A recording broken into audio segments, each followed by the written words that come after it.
Hello everyone. Today's presentation is going to be on who rules the rulers. My name is Sarah and we're going to talk about the papal bloodlines of the Jesuits and how all roads lead to Rome. Many of us know the players that control the United States, but who controls the controllers? Who are the ancient Roman imperial families? And are they still pulling the strings behind the curtains? We're going to focus on the Talmudic families of the Orsini, the Aldobrandini, which is also goes with the Rothschilds, and I'll show you that connection. The Breakspear family, who also works with the Percy family, who is also the Pierce family related to Barbara Bush. And the Farnese family, and the Farnese family's relationship with the United States Pentagon and their influence over our military in the United States. So, I'll begin with a little bit about the Orsini family. The Orsini family of Rome, the Orsini-Rosenberg family of Austria, and the Rosenberg family of Bohemia control the Rosicrucianism, which is a secret society of alchemists. These families all use the rose as their coat of arms, which you can't really see it on the screen, but in the top of there is supposed to be a rose. The Rosicrucian order is also called the Order of the Rosy Cross. Alchemy is the manipulation of the human psyche and biology through chemicals. The FDA and most food and drug companies are controlled by Rosicrucians. The Orsini family were behind the Ebola propaganda and had developed deadly Ebola vaccines. The creator of the Georgia Guidestones, which aimed to regulate the population of humanity, used the name R.C. Christian as an alias and was really Robert C. Cook, an American geneticist involved in population control and eugenics. RCC, like Roman Catholic Church, and like Rosy Cross. What do you know? Next, the Aldobrandini family and its connection with the Rothschilds. The Rothschilds are subtly titled the Guardians of the Papal Treasure in the Jewish Encyclopedia.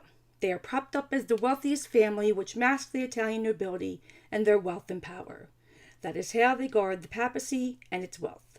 The real wealth of the Vatican nobility is being concealed in private Swiss bank accounts, while attention is on the Rothschild family. The Rothschild family were originally Holy Roman and North Italian banking and merchant clans that reestablished themselves under the name Rothschild. The Rothschild family are intermarried with many Zionist banking families and nobility in Europe. David Rene de Rothschild, who is the head of N.M. Rothschild and Sons, is currently married to Olympia Aldobrandini Rothschild. The Aldobrandini family is also intermarried with the Borghese family, banking family of Rome, and Evelyn de Rothschild is a billionaire and financier for the British Crown. The Breakspear family. And the Breakspear family, you will see, also have the symbol of the Vatican, which is interesting. But Henry Breakspear is one of the originators of Behind Sustainable Development at the United Nations. And him and his pal, Mr. Percy, George Percy, worked together and work with other groups around the world on how they can depopulate society. They are eugenicists and hang around with people such as Ted Turner, John Holdren, and Jonathan Porritt. Then we have, and Henry Breakspear lives in China because China was supposed to be the next superpower. Guess he'll be moving soon.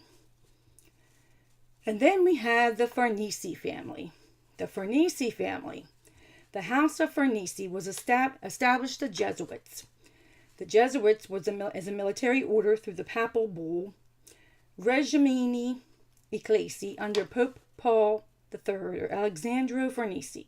The Farnese family lived in a pentagonal fortress called the Farnese Villa Caprarola in Italy, and this is the basis for the U.S. Pentagon. The leader of the Jesuits is called the Superior General because the Jesuits are a military order that function as Roman intelligence and infiltrators. The Jesuits' first general, Ignatius Loyola, was connected with the Alumbrados of Spain. The Spanish word Alumbrados means Illuminati, and they existed more than 200 years before the Bavarian Illuminati. Jesuit Illuminati dominate leadership positions in the United States military and intelligence, as well as politics and law. The Farnese family governed over Parma and Castro in Italy, and today the princes of Bourbon, Parma, and Bourbon, two Sicilies, covertly have authority at the United States Pentagon and the United States military through their Jesuits' intelligence.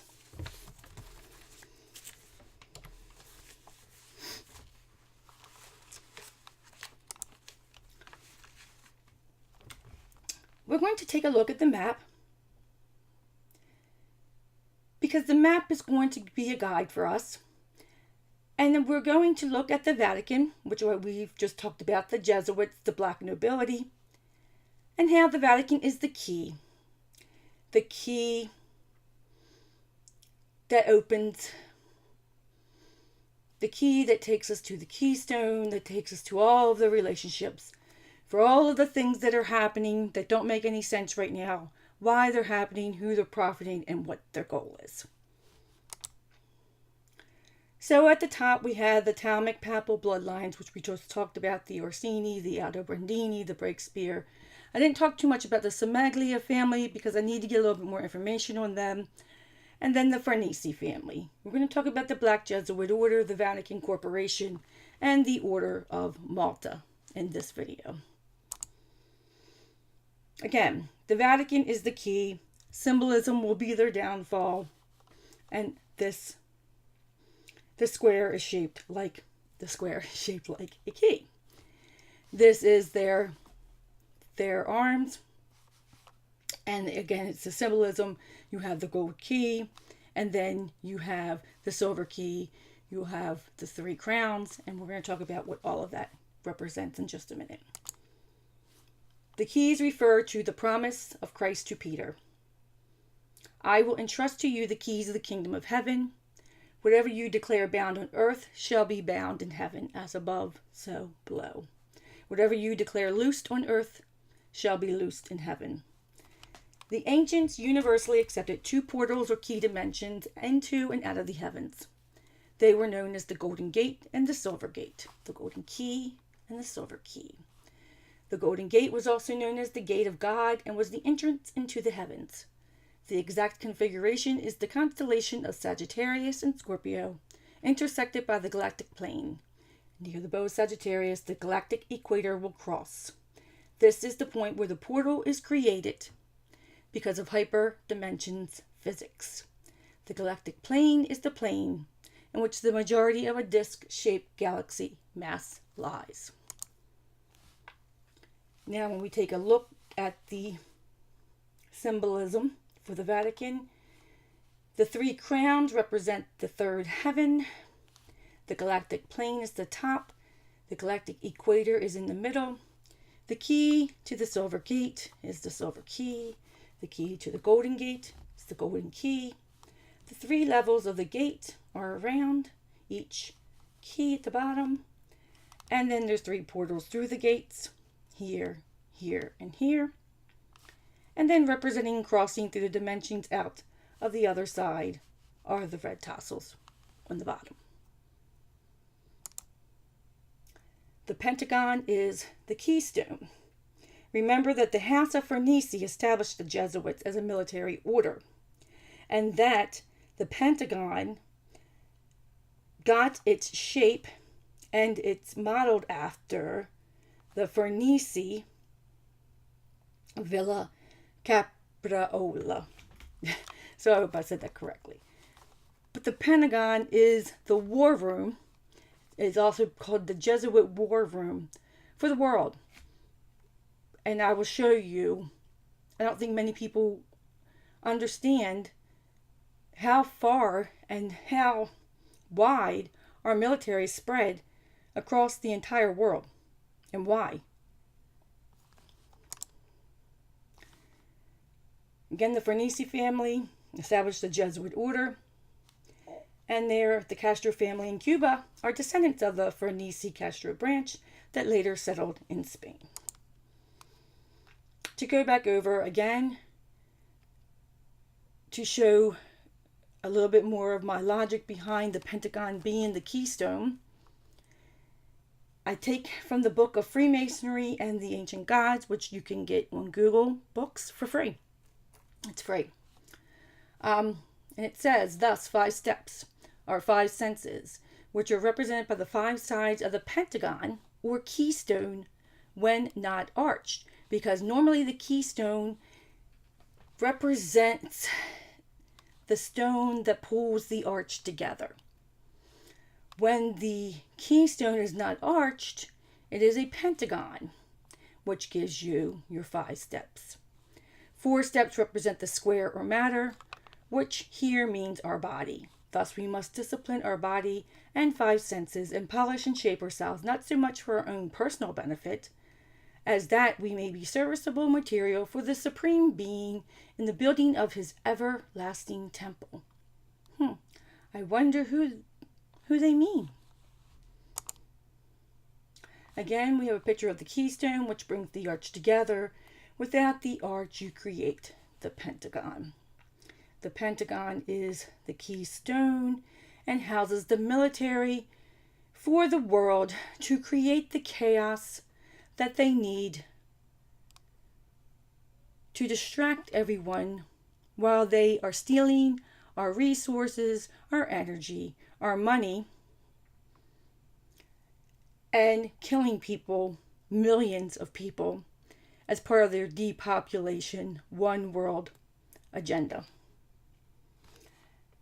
Also, just to note, underground bases, the Pentagon is a multi-level underground facility. So where in the world is the United States military? Everywhere. American counterterrorism forces are active in 40% of the world's country. Boy, 9/11 really was beneficial for the Pentagon and for the Vatican, wasn't it? So we have, let me turn this down. We are all over the world. And this map here shows you all of the bases that we have all over the world. There's more than this, and this is just the basic budget, $716 billion. Most people don't even know that our military is in war, because it sure the hell isn't on the TV, is it? But we have 2.15 million service members, 732,079 civilians, and the military is the American's largest employer. And we're in more than 160 countries, all 7 continents. And this is approximately 4,800 defense sites. What the hell? Who in the hell are they fighting? All over the damn world. Or are they there creating chaos? Or are they there growing opium? Estimated U.S. military spending is $892 billion. Well, when I hear people talk about these socialist countries, well, this is what I have to say. They can be socialist countries and have free college and free health care because they don't have to pay for their military, because our United States military is all over the damn world, and over half of our budget is paying for the whole world's military. So who in the hell are we fighting? Ourselves? Looks that way, doesn't it? So we're creating our own chaos and destroying other people's countries to create what? to create migrants and people coming into our country, flooding our country, bringing their diseases and tuberculosis and killing our children. Why? Who's benefiting from that? Oh, not us, but it's benefiting their depopulation agenda, and it's benefiting the United Nations, the biggest rapist and biggest killers of the entire world. It's giving them more bodies. Yeah, it's helping them, and it's helping the one world agenda. And oh, how much money is the Catholic Church making off of migration? Let's look at the latest studies, shall we? Charities profit from $1 billion federal program to resettle refugees. Though they are officially nonprofit organizations, Catholic Charities, Lutheran Social Services, and several other Christian organizations are profiting from lucrative contracts with the federal government to resettle refugees in the United States. Much of this $1 billion in annual revenue goes to voluntary agencies. Voluntary agencies are getting revenue. I thought they were voluntary. Oh, never mind. Several of which are Christian nonprofits, such as Catholic Charities USA, who is contracted on behalf of the government to help these refugees get settled in their new homes in America. Wow, we can't help the people already here, but let's go ahead and help everybody else. So, here's multiple ways that the Catholic Church receives money. They receive $1,850 per refugee from the State Department. They receive up to $2,200 for each refugee by participating in a United States Department of Homeland and Health Security program known as the Matching Grant. The charity pockets 25% of every transportation loan it collects. All charity expenses and overhead in the Washington, D.C. headquarters are paid by the United States government. Other federal grant programs, Marriage Initiative, Faith-Based Ownership Society, etc., as well as from the various state and local governments. Wow, isn't that interesting? And guess what? The program is so lucrative that in some towns the Catholic Church has lessened support for their traditional charity works, because forget the people in their own town, because they're making money off all these migrants. And then it uses collection offerings to promote the refugee resettlement program. Catholic Charities USA has grown into a huge industry with more than 65,000 employees. Billions in support come from the federal government through the Office of Faith-Based Initiatives. These charities are now no longer agents of private charity, but a subcontractor of the federal government. Isn't that interesting? And then here's something else. Guess what? Where is it at? After a little bit of time, that's my dog in the background. After a little bit of time, and I'm trying to get the exact amount of time, they no longer have to track where these refugees are. Isn't that convenient? Approximately 100,000 refugees resettled in the United States in 2014 under the Refugee Resettlement Program. The State Department, through the Bureau of Population, Refugees, and Migration, and the Office of Refugee Resettlement, spent more than $1 billion on these programs, which settled international refugees vetted. Really? How in the hell are you going to vet somebody when they don't have ID? They don't even check them for diseases. Tuberculosis. There was a huge outbreak of tuberculosis in Michigan. Over 200 cases. Did you hear that on the news? Oh, you didn't? Well, yeah, that happened. And let's see. They have no real responsibility for these refugees. After 4 months, the sponsoring organization is not even required to know where the refugee lives. Isn't that convenient? So a lot of these refugees go missing. Catholic priests are fugitives from justice. And that goes on to the pedophilia where they don't get charged because they're part of the Catholic Church. But that's a whole nother video. So we spend all this money on military support to cause chaos in the world to create refugees to invade our countries so the Catholic Church can pocket billions of dollars of money.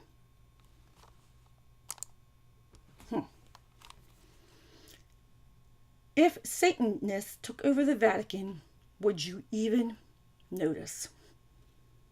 Let's talk about this. Again, we have the white pope, the gray pope, and the black pope. In April, one of Q's drops was the pope serves the chair. The chair serves the master, who is the master. I think I figured out who the master is. These institutions have been and are striving to install the Antichrist throne. They serve the discarnate entities they represent that represent that throne.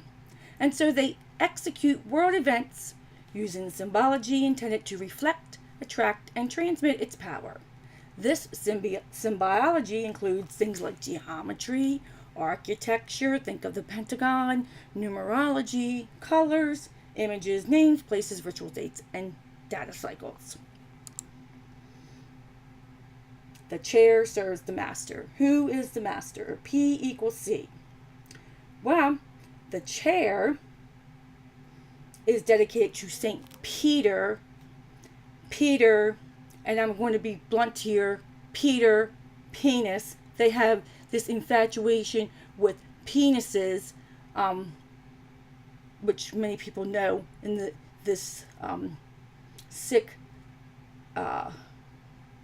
belief they have. They're obsessed with them with the obelisk all over the place. But anyway, St. Peter, Pindar. What is Pindar? Pindar is a penis, the head of the penis, the head of the snake, the head of the dragon. So St. Peter, Pindar is the head of the snake. The head of the snake is Satan. Satan is the master. St. Peter, Pindar is the chair. The Pope serves Satan. And now I'll show you some more to back up why I think this. As we celebrate the feast of the chair of St. Peter, we remember the words of Jesus. You are Peter, and upon this rock, I'm sorry, I don't mean to laugh, but we got Peter and we got Wiener, and you'll notice if you start listening, a lot of the names have to do with penises. It's just amazing. Anyway, you are Peter, and upon this rock I will build my church, and the gates of the netherworld shall not prevail against it. I will give you the keys to the kingdom of heaven. Remember the keys? Simon became Peter, the rock that prevails against the destructive forces of evil. And this, I got this right out of the Catholic Journal. So all the links and copies of this will be, show notes will be in the description field for you to look at. Just notice this symbology, and I have a closer picture of it. That the chair serves the master. Who is the master? Pindar is the head of the penis, the head of the dragon, the head of the snake. Look at his head. And it has a damn snake coming off of his head. It has a snake coming off of his head. Let's go back to our friend William Cooper. And he says, and I will have a copy, again, you'll be in the show notes where you can get a copy of his book. History is replete with whispers of secret societies, accounts of elders or priests who guarded the forbidden knowledge of ancient peoples. Prominent men meeting in secret who directed the course of civilization are recorded in the writings of all people. The oldest is the Brotherhood of the Snake, the head of the snake. Also called the Brotherhood of the Dragon, the head of the dragon. And it still exists under many different names. Peter, I'm just saying. The Brotherhood of the Snake is devoted to guarding the secrets of the ages and to the recognition of Lucifer as the one and only true God. And I'm going to back that up a little bit more with our friend Miss Helena Blavatsky. Since the religion of Helena Blavatsky is the religion that will be the one world religion under the United Nations. Helen Blavatsky, widely regarded as the high priestess of the modern New Age movement, Blavatsky founded the Theosophical Society in New York in 1875 and during her lifetime established close relations with Freemasonry, receiving the certificate of the right of adoption from Mason John Yorker in 1877. Blavatsky's theosophy taught arcane knowledge, and if you look under the religion for the United Nations, there's an arcane religion. They take most of their teachings from the teachings of Blavatsky. The universal brotherhood of mankind and unity among all nations. It always sounds so wonderful, doesn't it? Except the monotheistic religions, Christianity, Islam, and Judaism, which she insisted could not be reconciled with what she termed individual enlightenment.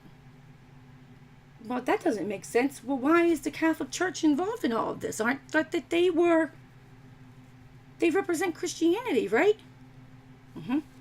Blavatsky damned Yahweh as a capricious and unjust God. In her view, he was the God of the Israelites and nothing more. She insisted that the Holy Scriptures were wrong. It was really Lucifer who was the good and just God, victimized by the harsh and unjust Yahweh. Blavatsky maintained that the name Satan belonged by right to the first and cruelest adversary of all other gods, and not to the serpent, which spoke only words of sympathy and wisdom. She somehow reasoned that Satan, Lucifer, is God the Creator, the Savior, the Father, and that Jesus is the firstborn brother of Satan. She wrote, Satan, the serpent of Genesis. When you look at that picture, he looks like he's coming up from the earth. Like it's the apocalypse or the new beginning. It is the Pindar, the head of the snake, the head of the dragon, the serpent of the Genesis. It is the real creator and benefactor, the father of spiritual mankind, for it is he who opened the eyes of the automaton, Adam, created by Yahweh, as alleged, an adversary to him. He still remains in esoteric truth the ever-loving messenger who conferred on us spiritual instead of physical immortality. So lovely. Satan. The United Nations worships Satan. So, since the beginning of recorded history, governmental bodies of every nation have been involved with maintaining the status quo to defend the establishment. Many of these attempts have succeeded, but have not always lasted.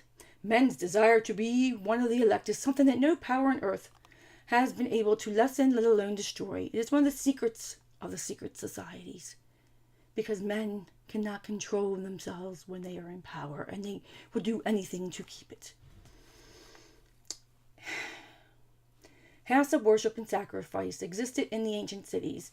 They were in fact temples built in honor of the many gods. The most important of all these ancient groups is the Brotherhood of the Snake, or Dragon, and was simply known as the Mysteries. The snake and dragon are symbols that represent wisdom. The father of wisdom is Lucifer, also called the light bearer. The focus of worship for the Mysteries was Osiris, another name of Lucifer. Osiris was the name of the bright star that the ancients believed had been cast down onto the earth. The literal meaning of Lucifer is bringer of light, or the morning star. After Osiris was gone from the sky, the ancients saw the sun as the representation of Osiris, or more correctly, Lucifer.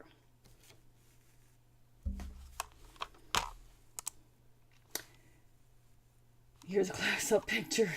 This is so disgusting that I can't even. Look at these people's heads. There's heads here. What the hell is this? What the hell? It's shedding its skin. This isn't a church. It's supposed to be in a Catholic church that the Pope is in. Are you freaking kidding me? And then look at his head. He's got a damn snake coming out of his head. What the hell? The chair serves the master. The master is Pindar. Pindar is Satan. Pindar is the head of the snake, the head of the dragon, the head of the penis. The chair is Saint Peter. Well, so the heads of the satanic church, it just like blows my mind. you have the Black Pope and, like I said, the Gray Pope and the White Pope. So the Black Pope, he currently is Adolfo Nicholas, and he is the superior general of the Jesuits. Remember, we talked about the Jesuits. And then you have the even more powerful Pope, the Gray Pope, that's in the background, Pepe Orsini. Pepe Orsini is also, his family lineage is part of the Talmudic families, as well as he is the Great Pope, which they also consider the president of the New World Order. And then you have the White Pope, who is just the face of the church. He's the one that just is in front of the church. He doesn't really have any real power. But the Black Pope is the superior general of the Jesuits, and his 6 generals control the White Pope and the Vatican and the entire list below. The Illuminati, the Zionists, the globalist elites, the Council on Foreign Relations, Bilderberg Group, the Freemasons, the Council of 300, the United Nations, and the Council of Trent. The Jesuits control the Knights Templar, the Knights of Columbus, and the Knights of Malta. The CIA, the FBI, the NSA, you get the point, the MI5, the NI6. The Jesuits have infiltrated most governments and leaderships. And this was when Obama was still in office, including Obama, making them all puppets to carry out the Jesuits' orders. So back here in the States, we have another devout Jesuit carrying out his orders, Mr. Adam Weishaupt, that many people have heard about, creating the 25-point plan for world domination, which many know as the Protocols of Zion. And there are rumors that it's fake. It doesn't matter if it's fake or not. They're checking the list off.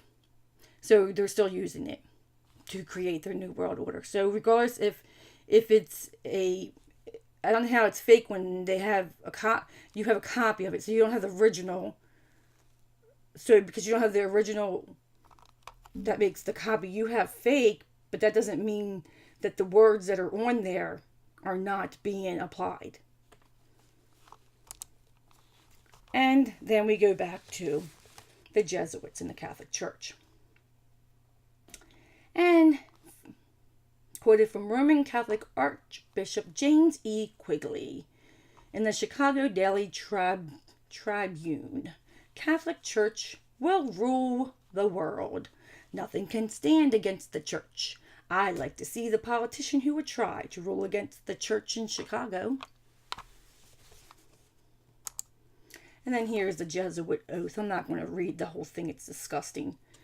But it basically says they'll kill whoever they have to kill or anybody that gets in their way to achieve their means, basically is what they're saying. And then the Roman Iron Cross, the seal of the Society of Jesus on the Vatican. The Roman Iron Cross, and that's here. This means Jesus. The cross continues to conquer. The Sovereign Military Order of Malta is the military arm of the Vatican and is regarded as a separate state with full powers of statehood, including issuing its own diplomatic passports. How convenient. It is the funding conduit, a black market gold channel, and money launderer for the CIA, amongst others, and the United Nations launders all of that for them, including people.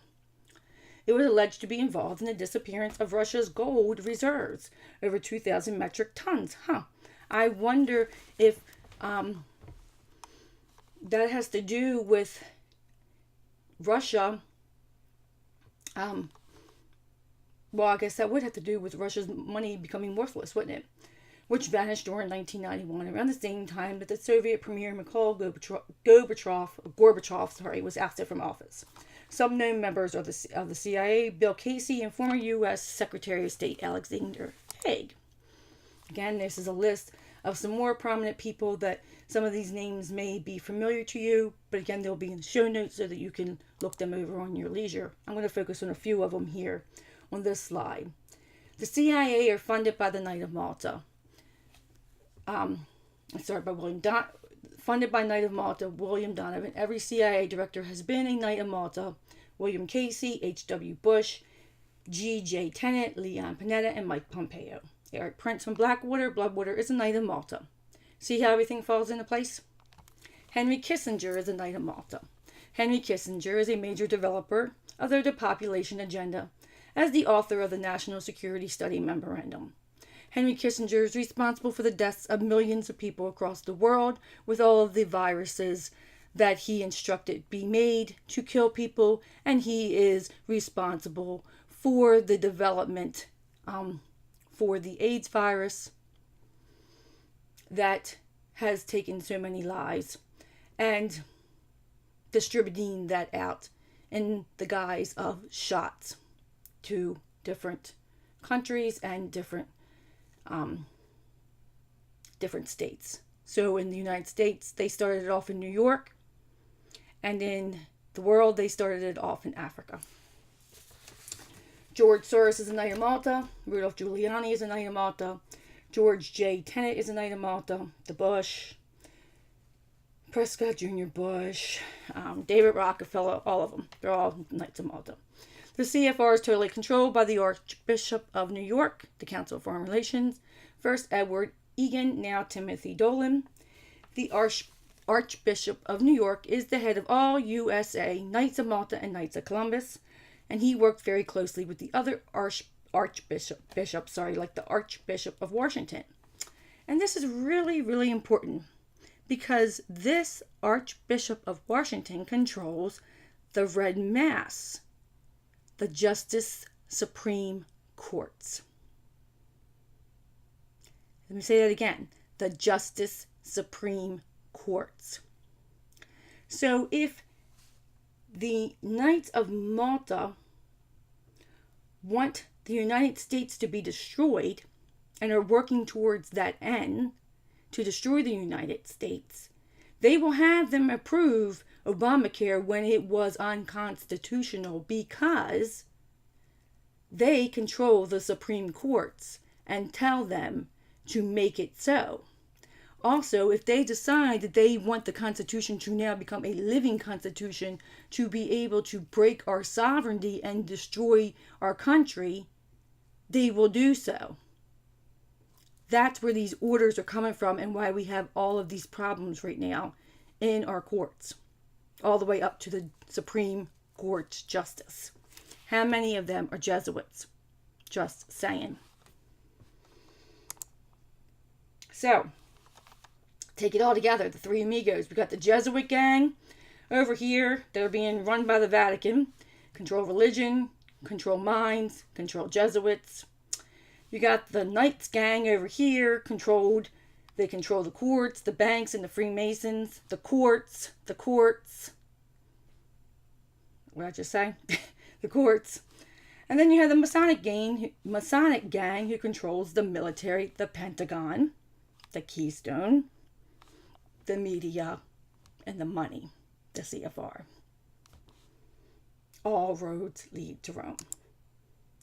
So, this again is from our friend Bill Cooper, out of his book.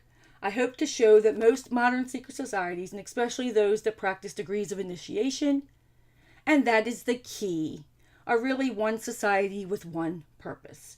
You may call them whatever you wish. The Order of the Quest, the Jason Society, the Rosh Hashanah, the Kabbalah, the Knights Templar, the Knights of Malta, the Knights of Columbus, the Illuminati, the Nazi Party, the Communist Party, the executive members of the Council on Foreign Relations, the Group, the Brotherhood of the Dragon, the Rosicrucians, the Royal Institute of International Affairs, the Trilateral Commission, the Bilderberg Group, the Open Friendly Secret Society of the Vatican, the Open Friendly Secret Society of the Vatican, the Russell Trust, the Skull and Bones, the Scroll and Key, the Order. They are all the same and all work toward the same ultimate goal, a new world order. In 1952, an alliance was formed, bringing them all together for the first time in history. The Black families, the Illuminati, the Order, the Vatican, that Open Friendly Secret Society, and the Freemasons now work together to bring about the New World Order. It says all will protest their innocence and will do everything within their power to destroy anyone who suggests otherwise. And this was what Bill Cooper said. He said, I will undoubtedly become a target when this book is published, and Bill Cooper is no longer with us. So, Now we've talked about the Vatican and how the Vatican is the key. Using the Jesuits and the Central Intelligence Agency through infiltration into the Pentagon as the keystone. The CIA, Catholics, and many people joke and say Catholics in action. And it is a joke, but it is true. So I want to do it's a short video, but I want to do this short video because after this short video that I show you, I'm going to show you documentation that actually proves this video. It's pretty damning and pretty important for everyone to see. Everything they do and say is sensational. Noreen, when she came on the program, she inferred that there was a place in Colorado, here where I am, that they had safe houses where they took these kids to. Have you ever heard anything about Colorado, and can you tell me where in Colorado some of these places might be? I can't tell you exactly where. I do still have notes and pictures that are still available. Mm-hmm. They are in a very safe place. Yeah. Or actually places. There are 3 of us who know about it. One of them I trust completely. The other one I'm starting to wonder about. But I do not feel safe in getting them. Is this international, or is this just something that's locally restricted to Nebraska or the United States? It's definitely not Nebraska. And it goes well beyond just the United States. It was basically white slave trade, where the people would come over and bid on people. Mm-hmm.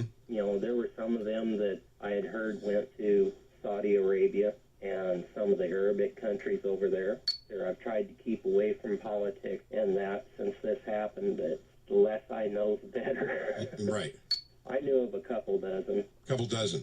Yeah. Okay. And of course, it would be fair to say, too, that these are people that are maybe in key positions of the government. Oh, yes. Very key positions. Mm-hmm. You're talking congressmen, senators, and above. Yeah.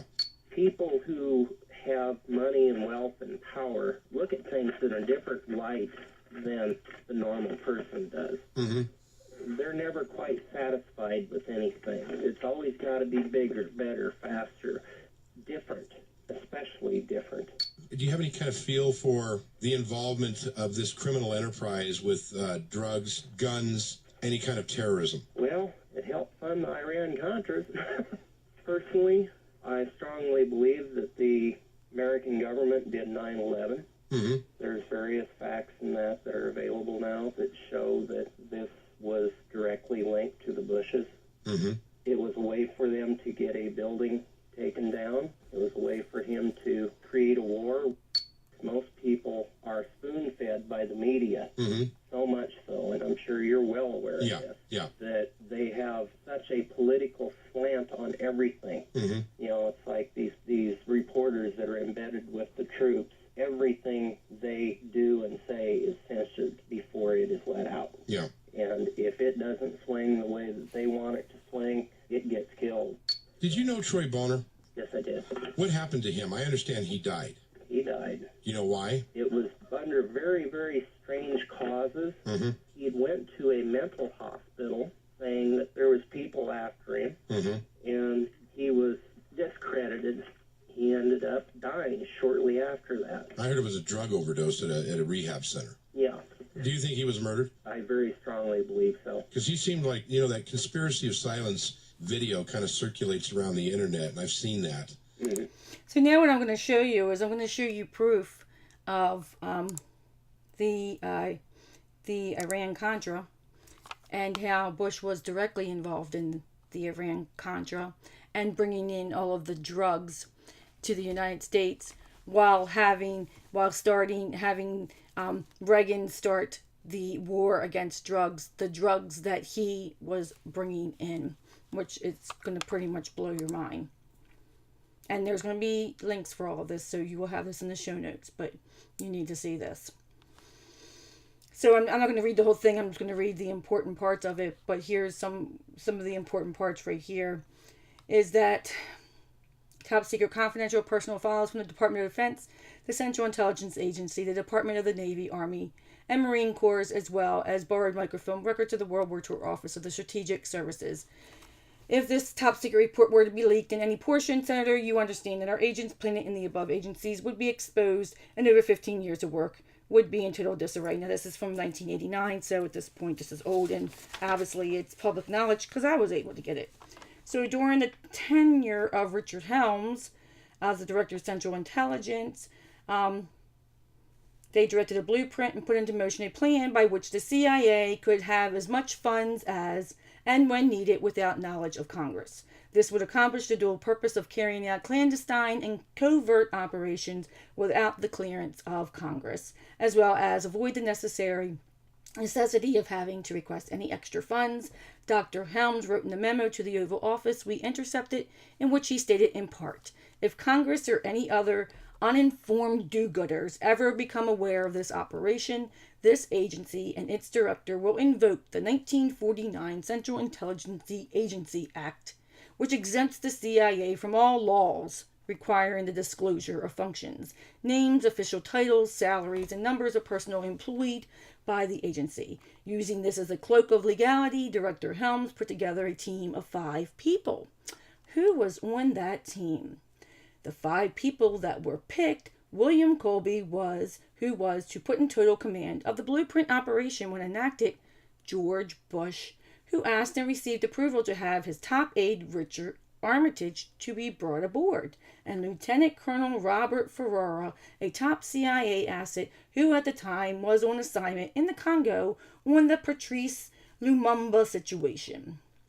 So the 5 were handpicked for their very special abilities, listing each of those special abilities. Again, you'll be able to read this at your own leisure. I don't want to bore you. But Bush was to handle the opium from China. The operation was given the name of Eagle 2 at the request of Ferrara, for he felt it would be lucky to have the same code as the Eagle project he had participated in when he was with the OSS. Also, before the operation was really off the ground, Colby started his phase of elimination of dissidents, and he did so under the code name of Phoenix. Isn't that interesting? He was getting rid of dissidents, and that's what they called this damn Khashoggi guy who was really Muslim Brotherhood and worked for Saudi intelligence. He was a dissident, and he was on Saudi Arabia property, so he was of no concern to the United States at all. Our CIA apparently gets rid of dissidents all the time. You don't see any other country flipping out or not wanting to do business with us. Isn't that interesting? Anyway, further down in this document, it then goes on to show how they hired the different airplanes, people to fly the airplanes, and how they started bringing in all of the illegal drugs into the United States, killing our families and targeting low-income areas to destroy their sovereignty and families and the people in those countries. And then at the same time, when Bill Clinton came in, he did the 3 strikes you're out, putting people in jail for the rest of their lives for drug charges. The drugs that our CIA brought into the United States. Again, the Hegelian dialect, create the situation, watch everybody react from it or die from it, and then you're going to do the war on drugs bullshit that does nothing. It brings more drugs into the United States. And then it goes on to show how even their top guy that was flying everything in and out for them through Mena, Arkansas, back there again, that they killed him because he was getting too hot. Oh, that was Mr. Seal, Barry Seal. Was the most important organizer, facilitator, and the most important person of this partnership between the CIA and organized crime. It says on here that he earned over $30 million as his share of the drug smuggling, but what he loved more than the money was the fact that he knew that we could not touch him, nor could any agency of the United States. He loved to play the role of the backslapping good old boy from Baton Rouge, and he loved flying. Well, he didn't love it for too long because they ended up killing his ass because he got too cocky. And they needed to get rid of him because they were moving on to something else. So, we cannot report why the Helms Daphne Rothschild cartel has not yet given the approval for Horn and his people to collect their funds, All the intelligence we can gather leads us to believe that it is all connected to the political situation in Japan, and that they are waiting for that to settle down before they allow the risk of release of the funds. That is the only matter of assuring themselves that the Japanese will play ball to the very end. And then Noriega would have a small and non-direct role in the supermarket operation. And then Mika Herrera, the former Mossad operative, was to take full command. I mean, everybody was getting in on this. I mean, there was money flowing all over the damn place. And then this also implicates the Pentagon and Colonel North, and nobody got charged with anything, and people died. And the people that they didn't want to talk, they killed in the end. And I'm trying to see where it shows that here somewhere in the death of people died in plane crashes. Imagine that, in plane crashes. And then there is, in one of these papers here, it shows where they offed Barry Seal. And it actually has it in the paperwork. So you can read that at your leisure. But this is, proof that the war on drugs was created to destroy our society and then imprison anyone that bought these drugs that our government brought in to our country.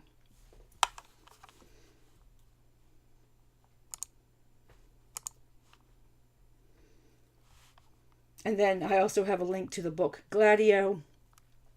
So if you get time to read that, that'll fill in a lot of things for you too. So, to conclude, on April 27th, 1961, John F. Kennedy gave a speech to the American Newspaper Publishers Association in the Waldorf Astoria Hotel, New York, where he conveyed his heartfelt desire to wage a war against secret societies. 2.5 years later, he was dead at the age of 46. The courage to break from his heritage and fight for truth cost one of America's greatest ever presidents.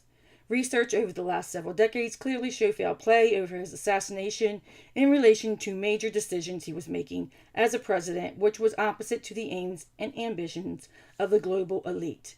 So when he said that we are opposed around the world by a monolithic and ruthless conspiracy that relies on covert means for expanding its sphere of influence, on infiltration instead of invasion, he was talking about these secret societies, the black nobility that I have just described to you today.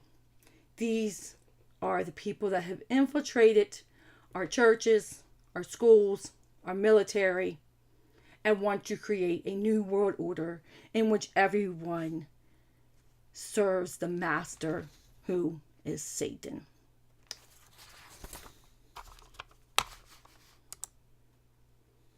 I ask not what your country can do for you, but what you can do for your country. And I hope you read all of the links that I have left in the show notes.